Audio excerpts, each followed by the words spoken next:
तो जैसा कि लास्ट एपिसोड में हम लोगों ने देखा था कि लाओ जेंग एक मॉन्स्टर के साथ फाइट कर रहा होता है। वो इतना ज्यादा खतरनाक होता है कि लाओ जेंग की सोड का उस पर कोई असर ही नहीं हो रहा था। उसने लाओ जेंग को मार मार कर उसकी हालत बहुत ही ज्यादा खराब कर दी थी, यहाँ तक कि उसकी हड्डी पसली भी टूट गई थी। और जब ये बात लिनफी को पता चलती है तो वो फौरन से भागते हुए लाओ जेंग के पास जाने लगता है। और जब वो वहाँ पहुँचता है तो वो उसकी हालत देखकर हैरान रह जाता है, क्योंकि लाओ जेंग उस वक्त अपना आखिरी कार्ड चल चुका होता है और अपनी बॉडी को फोर्स करके उसने फिर से उस बीस्ट का सिर काट दिया था। मगर इस टेक्निक को यूज करने की वजह से उसकी बॉडी आहिस्ता आहिस्ता डेड होना शुरू हो गई थी। लिनफी उसे बहुत ज्यादा रिक्वेस्ट करता है कि वो उसे हॉस्पिटल लेकर जाए, मगर लाओ जेंग उसे साफ साफ मना कर देता है और आहिस्ता आहिस्ता फिर उसकी वहीं जान निकल जाती है। जिसके बाद वो बीस्ट फिर से खड़ा हो जाता है और अपने सिर को रीजनरेट कर लेता है। तो लिनफी उस बीस्ट को जैसे ही देखता है तो अचानक वो बहुत ज्यादा गुस्से में आ जाता है और उसकी एंजल पावर एक्टिवेट हो जाती है और वो एक ही पावरफुल स्प्लैश अटैक के साथ उस डीमन के 2 टुकड़े कर देता है और लाओ जेंग की डेड बॉडी को लेकर नाइट वॉच के पास आ जाता है। और फिर आगे के सीन में हमें दिखाया गया है कि लिनफी नाइट वॉच के पास आता है और उनकी आर्मी को ज्वाइन कर लेता है। और अगले सीन में हमें दिखाया जाता है कि लिनफी आर्मी के सूट में जब अपने घर पे आता है तो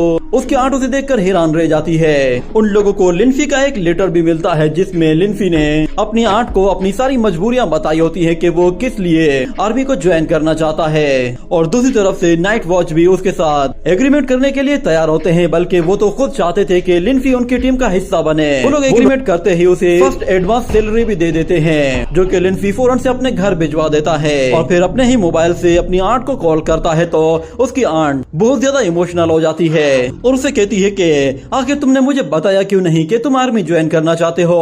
अगर तुम मुझे बता देते तो मैं तुम्हें बिल्कुल भी नहीं रोकती। लगता है कि शायद अब तुम मुझे अपनी आंट भी नहीं समझते। मगर लिनफी इस हरकत के लिए उनसे माफी मांगता है, जिस पर उसकी आंट रोना शुरू कर देती है और कहती है कि मिलिट्री कैंप जा रहे हो, तुम्हें कितने दिन लगेंगे, क्या तुम 2 दिन में पहुंच जाओगे। तो लिनफी कहता है कि शायद 2 दिन से ज्यादा टाइम लग जाएगा, क्योंकि ये ग्रीन लाइन बहुत ज्यादा स्लो चलती है। तो उसकी आंट कहती है कि ठीक है, वहाँ जाने के बाद अच्छे से खाना पीना, क्योंकि मिलिट्री ट्रेनिंग के बाद तुम्हें बहुत ज्यादा वीकनेस होगी। अगर तुम अच्छे से खाओगे तो तुम्हें कोई थकावट नहीं होगी। और मैं तुम्हें एक बात बता दूं कि मैंने तुम्हारे लिए कुछ पैसे जमा किए हैं, जब तुम वापस आओगे तो मैं पैसे तुम्हारी शादी पर खर्च करूंगी। मगर लिनफी कहता है कि आप वो पैसे खर्च कर दीजिए, आपने जितने पैसे जमा किए हैं उतनी मुझे हर साल सैलरी मिलेगी। मैं चाहता हूँ कि ये पैसे या तो आप अपने ऊपर खर्च करें या फिर जियान पर खर्च कर दें, उसे बहुत ज्यादा कपड़े चाहिए होते हैं। तो उसकी आंट कहती है कि अच्छा ठीक है, क्या तुम यांग जियान के लिए कुछ कहना चाहते हो। तो लिनफी कहता है कि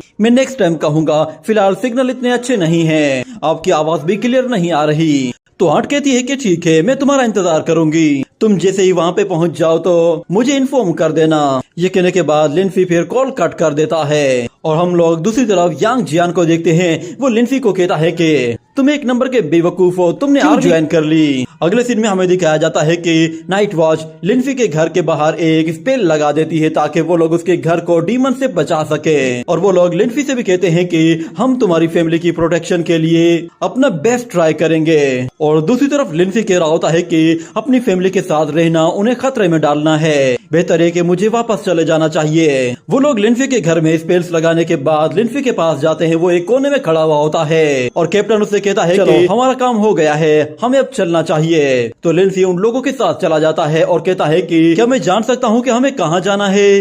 तो कैप्टन कहता है कि तुम बस साथ चलते चलो, आगे चलकर तुम्हें पता चल जाएगा कि हम लोग कहाँ जा रहे हैं। और अगले सीन में हमें दिखाया जाता है कि वो लोग लिनफी को लेकर एक ट्रेनिंग रूम में आ जाते हैं, जहाँ पे उसे सबसे पहले शूटिंग की ट्रेनिंग दी जाती है। एक वॉरियर उसे अपना एक डेमो देते हुए कहता है कि चलो अब तुम भी दिखाओ कि तुम्हारे अंदर कितना टैलेंट है। तो लिनफी फौरन से एक गन पकड़ता है और अपनी पावर के जरिए सेंटर पे अच्छे से फोकस करने के बाद फिर एक के बाद एक फायर करना शुरू कर देता है। मगर हम लोग देखते हैं कि उसने जितने भी फायर किए थे उसमें से एक भी फायर उसके टारगेट पे नहीं लगा था। मगर दूसरी तरफ वो अपने सीनियर से जाकर कहता है कि बताओ मेरा टारगेट कैसा है। तो सीनियर देखता है कि टारगेट तो एक भी नहीं हुआ है, जिस पर वो कहता है कि लगता है कि ये बच्चा भी किसी फैंटेसी वर्ल्ड से आया है। और फिर अगला टेस्ट उसका रनिंग टेस्ट होता है, जिसमें उसका मुकाबला एक और लड़की के साथ होता है। वो लड़की उससे रेस में काफी आगे जा रही होती है और वो कहती है कि तुम माइकल के स्पोक पर्सन हो, इसीलिए तुम्हें यूनिक और स्पेशल होना चाहिए, क्योंकि बहुत सारी फोर्सेस तुम्हारी तलाश में फिर रही हैं और वो लोग तुम्हें जैसे ही देखेंगे तो वो तुम्हें मार डालेंगे। और दूसरी तरफ शाओनान भी उसे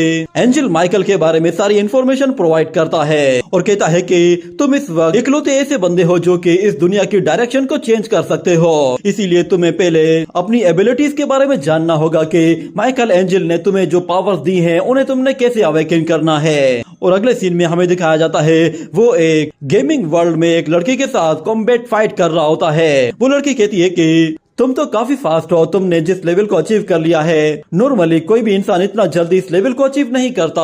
और शाओनान उसे बताता है कि हमारे डाशिया में 5 ऐसे वॉरियर्स हैं जिनका लेवल इतना हाई है कि वो किलिन को भी आराम से हरा सकते हैं। यूँ समझो कि वो भी गॉड की तरह के ही पावरफुल लोग हैं, उनके पास स्ट्रॉन्गेस्ट फोर्स है और वो अपनी स्वॉर्ड के साथ एक ही अटैक में किसी का भी काम तमाम कर सकते हैं। उनमें से एक बंदा तो हमारा ही कमांडर है। और जहाँ तक बाकी के वॉरियर्स की बात करें तो उनके बारे में किसी को भी नहीं मालूम कि वो लोग कहाँ हैं। और दूसरी तरफ फिर अपने शूटिंग टेस्ट में काफी तेजी के साथ इम्प्रूव कर रहा होता है। पहले उसका निशाना टारगेट से बहुत ही दूर जाकर हिट कर रहा था, मगर अब वो टारगेट के बिल्कुल करीब हिट कर रहा था। और फिर उसका अगला टेस्ट होता है बॉल्स को डॉज करना। उसके आसपास बहुत सारी बॉल्स होती हैं जो कि काफी तेजी के साथ मूव कर रही थी और लिंफी को उनसे खुद को बचाना था। इस टेस्ट को असल में पेनल्टी एरिया भी कहते हैं। वो लोग उसका टेस्ट लेने के लिए उसे ज्यादा से ज्यादा एडवांस लेवल तक लेकर जा रहे होते हैं ताकि वो अपनी स्पेशल एबिलिटीज का इस्तेमाल करते हुए उन सारे के सारे टेस्ट को क्लियर करता जाए।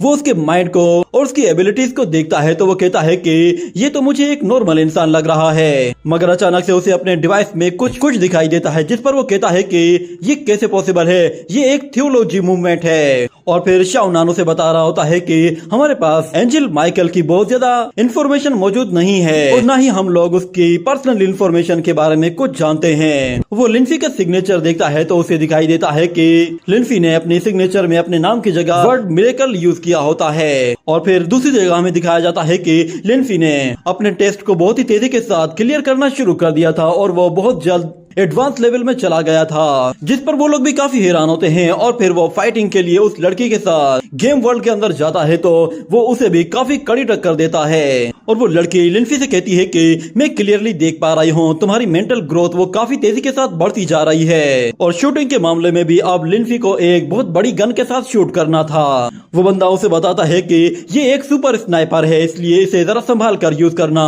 वो अभी उसे ये बातें बता ही रहा होता है कि इतने में लिंफी एक फायर कर देता है और हमें दिखाया जाता है कि उसका निशाना फिर से चूक जाता है। ये देखकर वो कहता है कि शायद ये भी कोई मिरेकल है, मगर एक टेस्ट उससे रात के टाइम पे लिया जाता है, जिसकी वजह से लिंफी उस टेस्ट को बहुत ही आसानी से पास कर लेता है, क्योंकि रात के टाइम पे उसकी स्पीड बहुत ज्यादा बढ़ जाती है और नाइट वॉच इसे काफी अच्छे से नोट कर रहे होते हैं। और शाओनान कहता है कि चाहे कुछ भी हो जाए एंशिएंट चर्च तुम तक नहीं पहुंचना चाहिए। अगर उन लोगों ने तुम्हें ढूंढ लिया तो मुझे पूरा यकीन है कि या तो वो लोग तुम्हें अपने साथ शामिल होने के लिए कहेंगे, अगर तुमने इनकार कर दिया तो वो लोग तुम्हें जान से मार देंगे। और वहाँ पे वो उसे इंडिया के एक सुप्रीम गॉड ब्रह्मा के बारे में भी बताता है और साथ में ग्रीक गॉड हेला और गॉड ऑफ अंडरवर्ल्ड के बारे में बताता है। और वो उसे ये भी बताता है कि कुछ इविल गॉड्स ने एक साथ मिलकर एंशिएंट होली चर्च को बनाया है, क्योंकि वो गॉड्स पूरी दुनिया पर अपना कंट्रोल चाहते हैं। यहाँ तक कि उस फोक के दूसरी तरफ जो दुनिया आबाद है वो उसे भी कंट्रोल करना चाहते हैं। और इस काम के लिए उन लोगों ने बहुत सारे लोगों को ढूंढना शुरू कर दिया, ऐसे लोग जिनके पास गॉड पावर्स होती हैं या फिर उनके अंदर किसी तरह की भी इविल पावर होती है, तो वो उन्हें फौरन से अपनी टीम में शामिल करने की कोशिश करते हैं। वो सब लोग जो कि उस फोक से निकले हैं वो उन्हें अपना टारगेट बनाने की कोशिश करते हैं। उस फोक में बहुत सारे लोग ऐसे हैं जो कि अभी भी सरवाइव कर रहे हैं, ये बात सुनकर लिनफी शाओनान से कहता है कि क्या तुम भी उस फोक के अंदर से आए हो, मगर शाओनान कहता है कि ये बात तुम्हें बाद में पता चल जाएगी और मैं तुम्हें एक बात बता दूं कि तुम्हें कुछ भी करके एंशिएंट चर्च से बचकर रहना है। अगर वो लोग तुम्हें ढूंढ लेते हैं तो वो लोग तुम्हें बहुत ही ज्यादा टॉर्चर करेंगे या फिर वो लोग तुम्हारा भी वही हाल करेंगे जो उन्होंने बाकी लोगों का किया है। ये कहने के बाद अगले सीन में हमें दिखाया जाता है कि वो लोग खाने की टेबल पर एक साथ बैठे हुए होते हैं और जैसे ही खाना आता है तो वो सब लोग सबसे पहले मीट के लिए लड़ना शुरू करते हैं। मगर अचानक से वहाँ पर एक और वॉरियर आता है जो कि एक मीट पीस उठाकर सीधा लिनफी के पास रखता है और कहता है कि ये हमारा नया मेंबर है, इसलिए हमें इसे थोड़ा सा प्रमोट करना चाहिए। वो वॉरियर लिनफी से कहता है कि अगर तुम ठीक से खाना नहीं खाओगे तो तुम्हारी आई साइट वो सही से काम नहीं करेगी। ये बातें सुनने के बाद लिनफी उन लोगों से कहता है कि तुम लोगों ने मुझे बताया नहीं है कि मैं रहूंगा कहाँ पे। तो होंगजी कहती है कि तुम बेफिक्र हो जाओ, तुम मेरे घर में रह सकते हो, मगर वैसे भी तुम्हें फिलहाल शूटिंग की प्रैक्टिस करनी है तो मेरी मानो तो तुम अपने शूटिंग मास्टर के साथ चले जाओ। मगर दूसरी तरफ उसका फिर दूसरा साथी कहता है कि ठीक है, अगर तुम लोग इसे अपने साथ नहीं रख रहे तो फिर ये मेरे साथ रहेगा। जिसके बाद अगले सीन में हमें दिखाया जाता है कि वो लड़का लिनफी को लेकर अपने साथ बाहर जा रहा होता है और लिनफी उससे कहता है कि जरा एक मिनट रुको, ये रास्ता तो सीधा होंगजी के घर की तरफ जाता है। मगर उसका सीनियर कहता है कि तुम ये बात जान जाओगे कि हम लोग वहाँ पर क्यों जा रहे हैं, वैसे भी हर नाइट वॉच के अपने कुछ सीक्रेट्स होते हैं। ये कहने के बाद वो लोग कुछ झाड़ियों के पीछे से देखते हैं तो उन्हें दिखाई देता है कि होंगजी लाओ जेंग की कब्र के पास बैठी हुई रो रही होती है। ये देखकर लिनफी भी हैरान हो जाता है। होंगजी असल में लाओ जेंग की कब्र के ऊपर एक छोटा सा मॉन्यूमेंट लगा रही होती है और उसके ऊपर उसका नाम लिख देती है।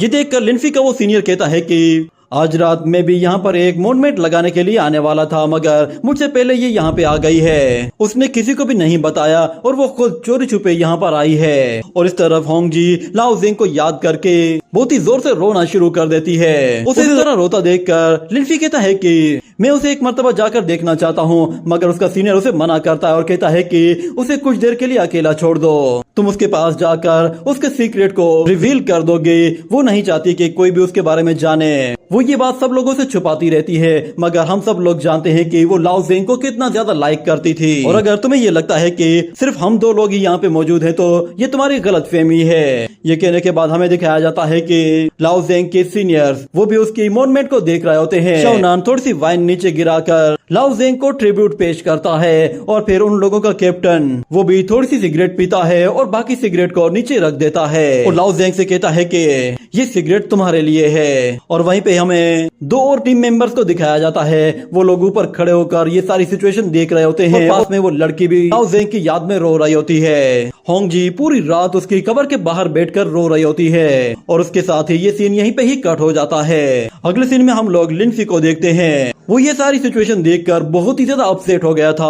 और जैसे ही वो सोने लगता है तो अचानक वो अज़ाइलम ऑफ गॉड में चला जाता है, जहाँ पे वो गॉडेस ऑफ नाइट की ट्रीटमेंट की गोलियां उसके हाथ में रख देता है। मगर उसकी वो मदर कहती है कि क्या हुआ, तुम परेशान लग रहे हो, क्या कोई तुम्हारे दिमाग में ऐसी बात है कि जो तुम कहना चाहते हो? तो लिनफी कहता है कि नहीं, ऐसी कोई बात नहीं। ये कहने के बाद वो उस व्हील चेयर को लेकर वहाँ से आगे की तरफ जाने लगता है, मगर उसकी वो मदर उन गोलियों को जैसे ही नीचे फेंकती है तो वहाँ पर एक इल्यूजन क्रिएट होता है जिससे वहाँ का माहौल बिल्कुल चेंज हो जाता है और वो लोग एक अलग ही जगह पहुँच जाते हैं। और उसकी मदर कहती है कि मेरी बात अच्छे से याद रखना, बात करने से ही मसला हल होता है, अगर चुपचाप यूं ही अपनी बातें अंदर दबाए फिरते रहोगे तो इससे कोई भी मसला हल नहीं होगा। ये बात सुनने के बाद लिनफी उसे बताता है कि मैं एक ऐसे बंदे को जानता हूँ जिसका मेरे साथ कोई लेना देना नहीं है, ना ही बहुत सारे लोगों के साथ उसका कोई लेना देना था, मगर फिर भी वो उन लोगों की खातिर हर वक्त दुश्मनों से लड़ता रहता था और उसने हमारी प्रोटेक्शन के लिए अपनी जान गंवा दी। मैं उसके सामने खड़ा हुआ था, वो मेरी आंखों के सामने मर गया, पर मैं उसके लिए कुछ भी नहीं कर पाया। मैं सच में उसके लिए कुछ करना चाहता हूँ ताकि मेरी ये बेचैनी खत्म हो सके। वो तो अब इस दुनिया में नहीं रहा, पर मैं चाहता था कि वो इस दुनिया में सरवाइव करे। वो बहुत सारे लोगों की उम्मीद था, न जाने कौन कौन से लोग उसके ही आसरे पर जी रहे थे। तो लिनफी की बातें सुनने के बाद गॉडेस ऑफ नाइट कहती है कि तुम सच में एक अच्छे इंसान हो, मगर तुम मरे हुए बंदे की जगह किसी और को रिप्लेस नहीं कर सकते। तुम ये कर सकते हो कि जो वो मकसद पूरा करना चाहता था उस मकसद को तुम पूरा कर दो। अगर वो लोगों के लिए एक अच्छी लाइफ चाहता था तो तुम उसका ये मकसद पूरा कर दो और लोगों को एक अच्छी लाइफ प्रोवाइड करो। मगर इस दुनिया में ऐसा बहुत कुछ है जो कि मैं तुम्हें बताना चाहती हूँ और मैं वैसे भी तुम्हारी हेल्प करना चाहती थी। और अगर मेरी मानो तो तुम बाहर की दुनिया में बिल्कुल भी मत जाया करो, क्योंकि वो तुम्हारे लिए बहुत ज्यादा खतरनाक है। या फिर एक काम करो कि मेरा ये ब्रेसलेट अपने पास रख लो। आज से इस ब्रेसलेट को कभी भी अपने हाथ से मत उतारना। मगर जब वो अपने हाथ की तरफ देखती है तो वो कहती है कि मेरा ब्रेसलेट वो कहाँ गया।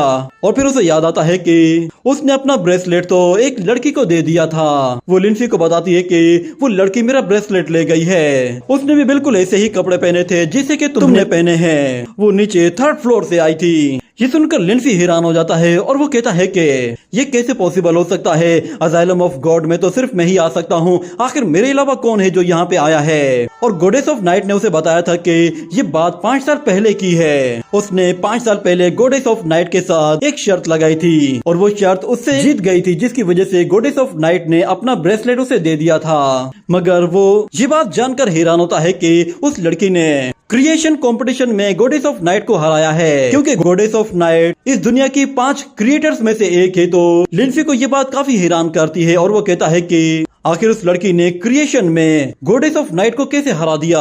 इतने में उसे वहाँ पर एक लेटर मिलता है जिसे वो खोलकर उठाता है तो उसमें लिखा हुआ होता है कि सुनो अजनबी, तुम घबराओ मत, मैं तुम्हारे लिए कोई खतरा नहीं हूँ और तुम इस अजाइलम ऑफ गॉड के मास्टर हो। तुम्हारे लिए बेहतर ये है कि तुम अपनी ये इन्फॉर्मेशन किसी को भी मत दिया करो, क्योंकि अगर किसी को पता चलेगा कि तुम अजाइलम के मास्टर हो तो वो लोग तुम्हारे पीछे पड़ जाएंगे। मैंने तुम्हारे पेशेंट से कुछ चीजें ली हैं जो कि मुझे चाहिए थी, मगर तुम फिक्र मत करो, ये चीजें मैं बहुत जल्द वापस कर दूंगी। और हाँ, एक बात अच्छे से याद रखना कि इस ऑफिस के नीचे एक और स्पेस मौजूद है। जब मैं बड़ी हो जाऊंगी तो मैं खुद तुमसे आकर मिलूंगी। यहाँ पर तुमसे पहले भी बहुत सारे लोग आए हैं, मगर मुझे और किसी से उम्मीद नहीं थी। तुम वो पहले शख्स हो जो कि मुझे वापस से मेरे घर भेज सकते हो। ये कहने के बाद हम लोग देखते हैं कि लिंफी अंडरग्राउंड जगह में चला जाता है, जहाँ एक प्रिजन के अंदर हमें एक डीमन को दिखाया जाता है। वो डीमन उसके अंदर कैद था और उस प्रिजन से बाहर निकलने के लिए वो उसे तोड़ने की पूरी कोशिश कर रहा था, मगर वो उस प्रिजन को नहीं तोड़ पा रहा था। और लिंफी जैसे ही उस प्रिजन के पास आता है तो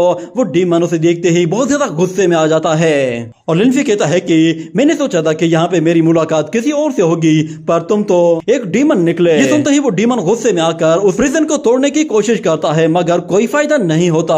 और हम देखते हैं कि उस प्रिजन को तोड़ने के लिए फिर वो डीमन आहिस्ता आहिस्ता पीछे जाता है और फिर लिंफी अपनी बॉडी से एक हल्का सा ऑरा रिलीज करता है, जिससे वो डीमन पीछे एक दीवार से जा टकराता है। और इतने में फिर लिंफी को वहाँ पर सिस्टम के जरिए कुछ इन्फॉर्मेशन प्रोवाइड की जाती है। उसे बताया जाता है कि ये एक मिथिकल क्रीचर है जिसे तुमने अपने हाथों से मारा है, इसलिए ये तुम्हारे सोल स्पेस में मौजूद है। अगर तुम चाहो तो इसे यहीं पे ही खत्म कर सकते हो, और अगर तुम चाहो तो इसे अपने सोल स्पेस के अंदर ट्रेन करके इसे एक अच्छे डीमन में कन्वर्ट कर सकते हो, जिसके बाद जब तुम सोल स्पेस में से बाहर चले जाओगे तो ये डीमन यहाँ पे रहकर तुम्हारे पेशेंट्स की देखभाल करेगा। ये पढ़ने के बाद अचानक लिंफी उसकी तरफ हाथ आगे बढ़ाता है तो वो डीमन अपना हाथ उसकी तरफ आगे बढ़ाता है और उसे मारने की कोशिश करता है, मगर लिंफी उसे फिर से पुश करके वहाँ से दूर फेंक देता है और अपने हाथों की एनर्जी का इस्तेमाल करते हुए उसका एक पूरा का पूरा बाजू ही उसकी बॉडी से उखाड़ देता है, जिसकी वजह से वो डीमन बहुत ज्यादा डर जाता है और जोर से चिल्लाना शुरू कर देता है। और लिंफी उससे कहता है कि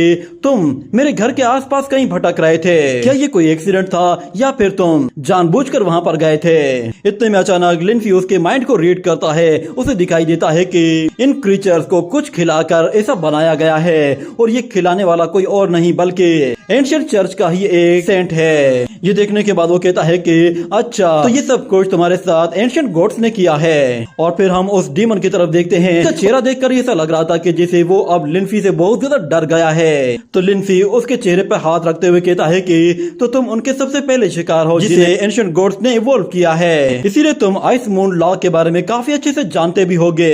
ये कहते ही वो उसे पकड़कर खींचता है और कहता है कि बदकिस्मती से मुझे तुम पर जरा भी रहम नहीं आ रहा, क्योंकि तुमने एक बहुत ही खास शख्स को मारा है। ये कहकर वो उसे गले से पकड़कर ऊपर उठा लेता है और कहता है कि मेरे इस अजाइलम ऑफ गॉड में मैं तुम्हें बिल्कुल भी वेलकम नहीं करने वाला। ये कहते ही वो उसे पूरी तरह से खत्म कर देता है। और अगले सीन में हमें दिखाया जाता है कि लिंफी अपने कैप्टन के साथ प्रैक्टिस कर रहा होता है और कैप्टन उसे बताता है कि हमारा सबसे बेसिक वेपन है स्टार ब्लेड, इसके जरिए हम लोग अपने बेसिक स्टाइल में फाइट करते हैं। ये सुनने के बाद लिंफी अपने उसी सोर्ड के साथ कैप्टन पर एक के बाद एक अटैक करना शुरू कर देता है, मगर वो कैप्टन बहुत ही ज्यादा स्किलफुल होता है और उसके हर एक अटैक को बहुत ही आसानी के साथ डॉज कर रहा होता है। और उससे कहता है कि ये माइकल की एबिलिटी नहीं है, तुम्हें माइकल की एबिलिटी को यूज करना चाहिए। मगर लिंसी कहता है कि हर नाइट वॉच के अपने सीक्रेट्स हैं और मेरे भी कुछ अपने सीक्रेट्स हैं और मैं उन्हें सीक्रेट रखना चाहता हूँ। ये सुनकर कैप्टन कहता है कि ठीक है, तो फिर अपने सीक्रेट्स अपने पास रखो। और मैं तुम्हें बता दूं कि यहाँ पर कोई भी रेस्ट्रिक्टेड एरिया नहीं है। जिस पर लिंसी कहता है कि हाँ, मैं जानता हूँ। ये कहने के बाद वो लोग फिर से एक दूसरे के साथ फाइट करना शुरू करते हैं और इस मर्तबा भी लिंसी का कोई भी अटैक कैप्टन को छू नहीं पा रहा था। वो बहुत ही मजे के साथ उसके हर एक अटैक को डॉज किए जा रहा था, जिसकी वजह से लिंसी भी अब कंफ्यूज हो जाता है। उसे समझ में नहीं आता कि वो उस पर वार क्यों नहीं कर पा रहा। और दूसरी तरफ कैप्टन उससे कह रहा होता है कि हमें तुमसे बहुत ज्यादा उम्मीदें हैं, इसलिए तुम्हें अपने स्वॉर्ड स्किल्स को बहुत ही तेजी के साथ डेवलप करना होगा। तो लिंसी कहता है कि मैं समझ गया आप क्या कहना चाहते हैं, मैं अपने कुछ नए स्वॉर्ड स्किल्स को क्रिएट करूंगा। ये कहते ही वो उस पर अटैक करता है तो कैप्टन उससे बाल बाल बचकर नीचे झुक जाता है और अपनी वुडन स्वॉर्ड की मदद से लिंसी की स्वॉर्ड को हवा में ऊपर उछाल देता है। ये देखकर लिंसी थोड़ा सा सरप्राइज होता है और वो उस स्वॉर्ड की तरफ देखता है तो उसे पता चलता है कि ये स्वॉर्ड तो लाओ ज़ेंग की है। और उसे अचानक से फिर लाओ ज़ेंग की याद आती है, जिसकी वजह से वो थोड़ा सा इमोशनल हो जाता है और फौरन से अपनी पावर्स को एक्टिवेट करते हुए उस स्वॉर्ड को पकड़ता है और कैप्टन पर एक जोर से आकर वार करता है, जिससे वो उस वुडन स्वॉर्ड के 2 टुकड़े कर देता है और कहता है कि तुम लोग उसे भूल गए हो, मगर मैं उसे कभी भी नहीं भूलूंगा। ये सुनने के बाद कैप्टन कहता है कि अच्छा ठीक है, मुझे लगा था कि शायद वो हमारे लिए बहुत ज्यादा अहम है, मगर शायद तुम भी उसे हमारे ही जितना लाइक करते हो। ये कहने के बाद वो एक वुडन स्वॉर्ड उठाकर आता है और कहता है कि अब आओ, अब हमला करके दिखाओ। तो लिंसी जैसे ही उस पर दोबारा अटैक करता है तो इस मर्तबा कैप्टन अपने असली स्किल्स उसे दिखाता है, जिस पर लिंसी को अब मार पड़नी शुरू होती है। तो वो कहता है कि कैप्टन जरा हल्का हाथ रखो, मगर कैप्टन उस पर जरा भी तरस नहीं खाता। तो लिंसी कहता है कि अगर इस तरह ही लड़ना है तो फिर रात के टाइम पे आना, मगर कैप्टन उसकी जमकर धुलाई करना शुरू करता है। अगले सीन में हमें दिखाया जाता है कि होंग जी एक ओल्ड लेडी के साथ बैठी हुई होती है और वो उसे दिलासा दे रही होती है कि आप फिक्र ना करें, हम लोग उसे ढूंढ लेंगे।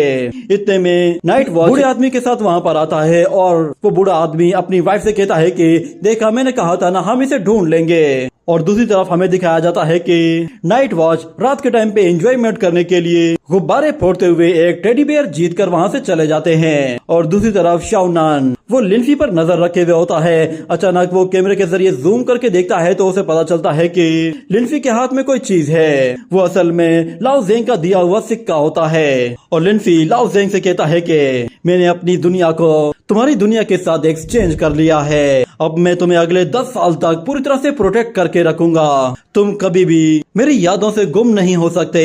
ये कहने के साथ ही ये एपिसोड यहीं पे ही एंड हो जाता है।